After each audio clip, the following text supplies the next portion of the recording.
الرحمن الرحيم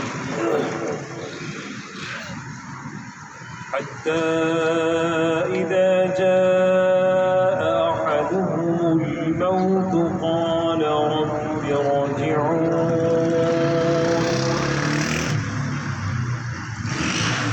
لعلي أعمل صالحا فيما تركت كلا إنها كلمة هو قائلها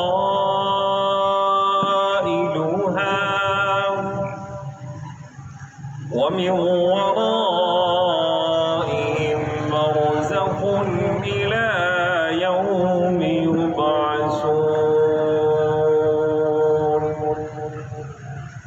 وقال النبي صلى الله عليه وسلم القبر روضة من رياض الجنة أو حفرة من حفرة النار. صدق الله العظيم وصدق رسوله النبي الكريم ونحن على ذلك لمن الشاهدين والشاكرين والحمد لله رب العالمين.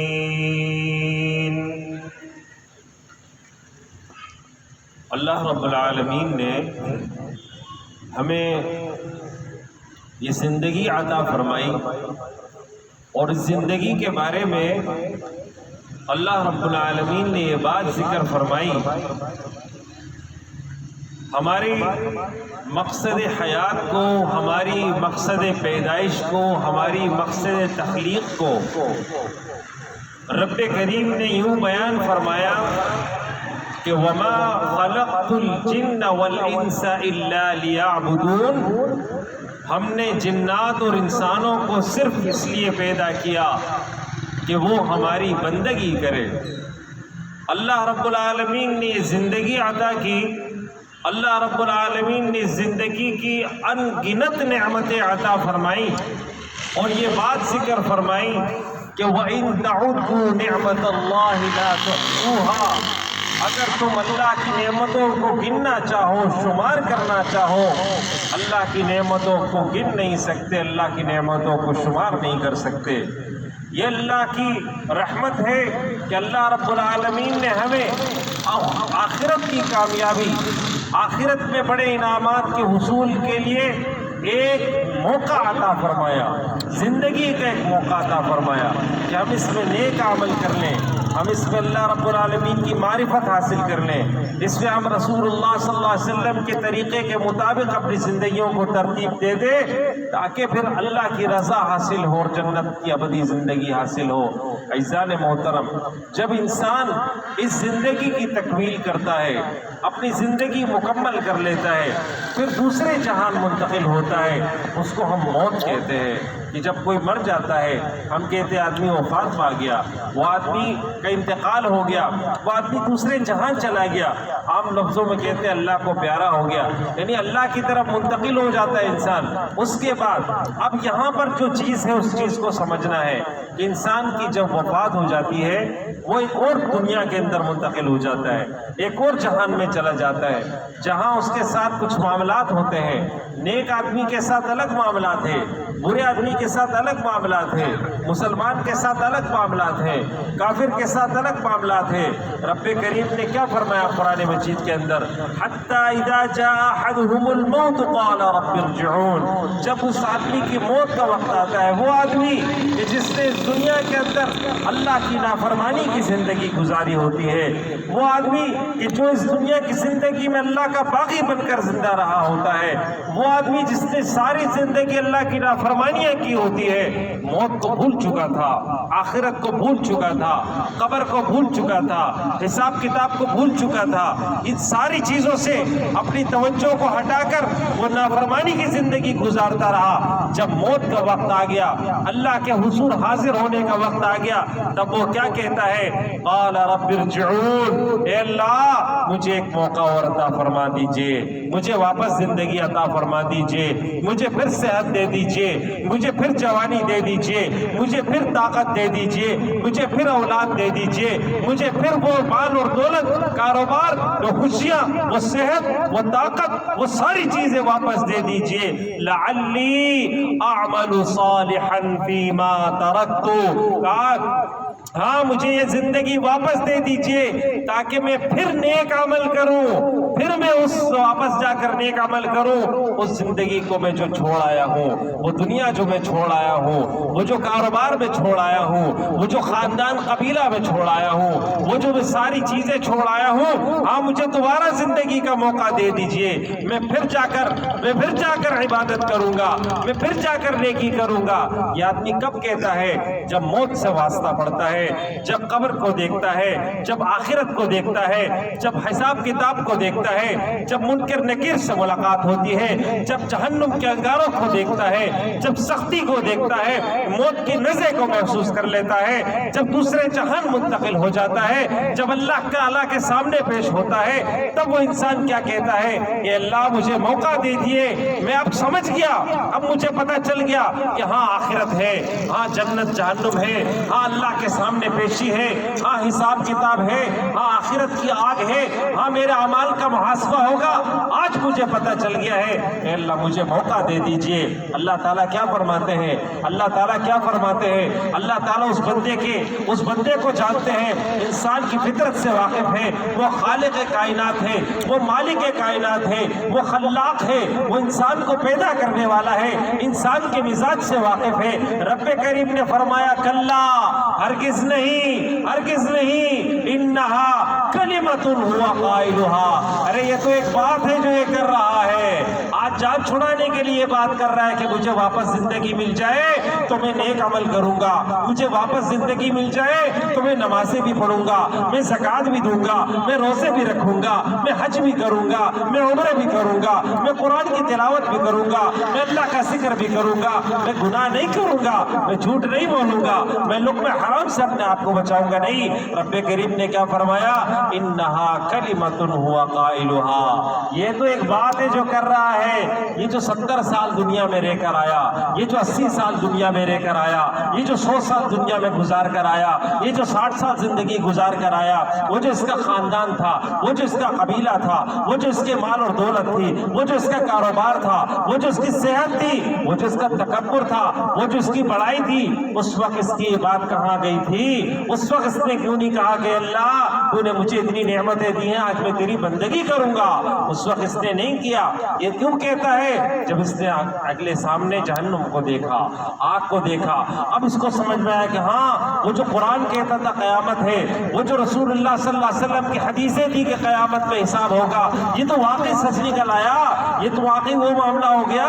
میں تو سمجھتا تھا کہ مولوی صاحب کی باتیں ہیں، سر سے اوپر سے گزار دیتا تھا، کبھی اس کی طرف توجہ نہیں دیتا تھا، لیکن آج تو واقعی وہ معاملہ میرے ساتھ پیش آیا ہے۔ اللہ تعالیٰ نے اس کی بات کی طرف اشارہ فرمایا اور پھر فرمایا وَمِن وَرَائِهِمْ بَرْزَخٌ إِلَىٰ يَوْمِ يُبْعَثُونَ، اور اس کے پیچھے ایک برزخ ہے، قیامت کے دن تک کی وہ زندگی ہے، قبر کی زندگی۔ قبر میں انسان رکھ دیا جاتا ہے، اس کے ساتھ معاملات وہاں سے شروع ہو جاتے ہیں۔ یہ موت سے لے کر قیامت تک کی زندگی کو برزخ کی زندگی کہا ہے۔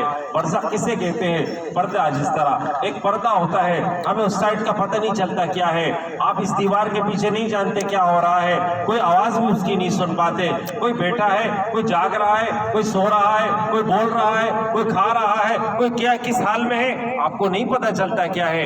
ایسی برزخ کی زندگی کا ہمیں علم نہیں ہوتا کہ جب برزخ کی زندگی انسان موت سے وہاں منتقل ہوتا ہے کس آدمی کے ساتھ کیا معاملہ ہو رہا ہے۔ رسول اللہ صلی اللہ علیہ وسلم کی حدیث سے مبارکہ ہے القبر روضۃ من ریاض الجنہ او حفرۃ من حفرۃ النار، یہ قبر تمہارے لیے جنت کے باغوں میں سے ایک باغ ہے یا جہنم کے گھڑوں میں سے کھڑا ہے۔ اگر تم نے نیک عمل کیے ہوں گے، اگر تم نے نمازیں پڑھی ہوں گی، اگر تم نے روزے رکھے ہوں گے، اگر تم نے زکاتیں دی ہوں گی، اگر تم نے حج کیا ہوگا، اگر تم نے نیک عمل کیا ہوگا، اگر تم نے نیک اعمال کرتے رہے ہوں گے، اگر تم اللہ اور اس کے رسول صلی اللہ علیہ وسلم کے احکامات کے مطابق زندگی گزاری ہوگی، یہ قبر، یہ جو بظاہر گھڑا نظر آ رہا ہے، یہ گھڑا نہیں ہے، ایک بہت بڑا باغیچہ ہے تمہارا، ایک بہت بڑا محل کا دروازہ ہے تمہارا، یہ تمہارے محل کا صحن ہے جس پہ تم چہل قدمی کرو گے، جس پہ تم آرام سے بیٹھے ہو گے، سینکڑوں اور ہزاروں کی تعداد میں تمہارے خدام تم خدمت کے لیے تمہارے موجود ہوں گے۔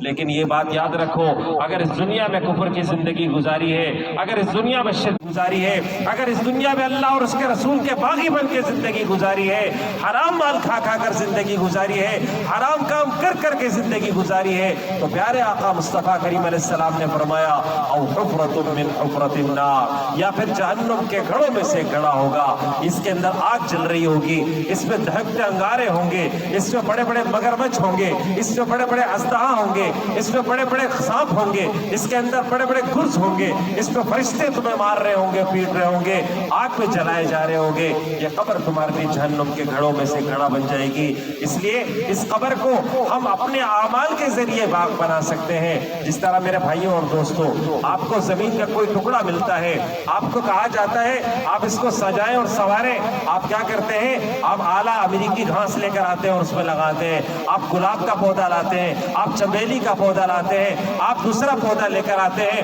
آپ تیسرا پودا لے کر آتے ہیں، آپ اور پھول لے کر آتے ہیں، مختلف کیاریاں بناتے ہیں، پھولوں کے پودے لگاتے ہیں، فوارے لگاتے ہیں، لائٹوں کا انتظام کرتے ہیں، سیٹوں کو لگاتے ہیں۔ کیوں؟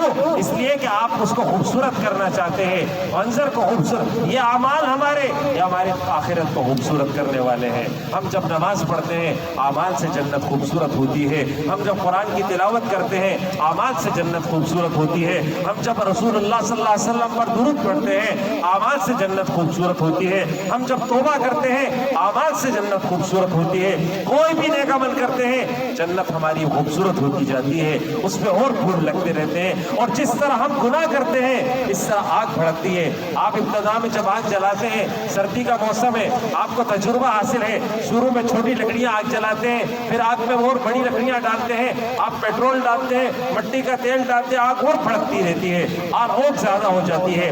آپ اسی طرح سوچیں، جتنے گناہ ہیں انسان کے جہنم کی آگ کو بھڑکانے کا ذریعہ بنتے ہیں۔ اس لیے فرمایا حفرۃ من حفرۃ النار، یا جہنم کے گھڑوں میں سے ایک گھڑا ہے۔ حضور صلی اللہ علیہ وسلم نے فرمایا کہ آخرت کے جتنے مناظر میں نے معراج میں دیکھے ہیں ان میں سب سے خطرناک منظر قبر کا منظر تھا، اس میں اتنا سخت عذاب دیا جا رہا تھا۔ حضور صلی اللہ علیہ وسلم ایک مرتبہ دو قبروں کے پاس سے گزرے، فرمایا ان دونوں قبروں کو عذاب دیا جا رہا ہے، ایک کو پیشاب کے قطروں سے نہ بچنے کی وجہ سے عذاب مل رہا ہے، دوسرے کو چغلی کی وجہ سے عذاب مل رہا ہے۔ پھر آقا کریم علیہ السلام نے دو ٹہنیاں توڑی اور اس کو گاڑ دیا، فرمایا جب تک یہ تر و تازہ ہے، یہ اللہ کا ذکر کر رہی ہیں، اللہ کے ذکر کی وجہ سے ان قبر والوں پر عذاب میں تخفیف کی جائے گی۔ اس لیے میرے بھائیوں، دو چیزیں بتا دی ہے، پیشاب کے قطروں سے نہ بچنا اور چغلی کرنا، ان دو سے عذاب قبر ہوتا ہے، اس سے اپنے آپ کو بچانا چاہیے۔ رسول اللہ صلی اللہ علیہ وسلم نے فرمایا ہر روز قبر انسان کو 300 مرتبہ پکارتی ہے، کہتی ہے میں وحشت کا گھر ہوں، میں تنہائی کا گھر ہوں، میں کیڑوں کا گھر ہوں، تم نے میرے لیے کیا تیاری کی ہے؟ اس لیے میرے بھائی اور دوستو، اس قبر سے جس کا ہمارا واسطہ لازمی پڑنے والا ہے، اس دنیا کی زندگی میں نیک عمل کر کے ہم وہاں پر اپنے لیے بہترین انتظام کر سکتے ہیں، اور اگر ہم چھوڑ دیں تو پھر یقین کریں وہ ہمارے لیے جہنم کا گھڑا بن جائے گا۔ اللہ ہم سب کو اس سے محفوظ رکھے۔ حضور صلی اللہ علیہ وسلم نے فرمایا اگر عذاب قبر کی آواز تم سن لو، خوف کی وجہ سے اپنے مردے دفنانا چھوڑ دو گے، یعنی ایسی آواز ہوتی ہے جس کو جنات اور انسان کے سوا ہر کوئی سن سکتا ہے۔ یہ درخت سنتے ہیں، یہ چرند سنتے ہیں، یہ پرند سنتے ہیں، یہ جانور سنتے ہیں، یہ سب سنتے ہیں، لیکن جس کا حساب ہے انسان اور جن، اللہ نے ان کے درمیان پردہ رکھ لیا ہے۔ میرے بھائیوں اور دوستو، یہ اتنا سخت عذاب ہے، اتنی سخت چیز ہے، فرمایا کہ خوف کی وجہ سے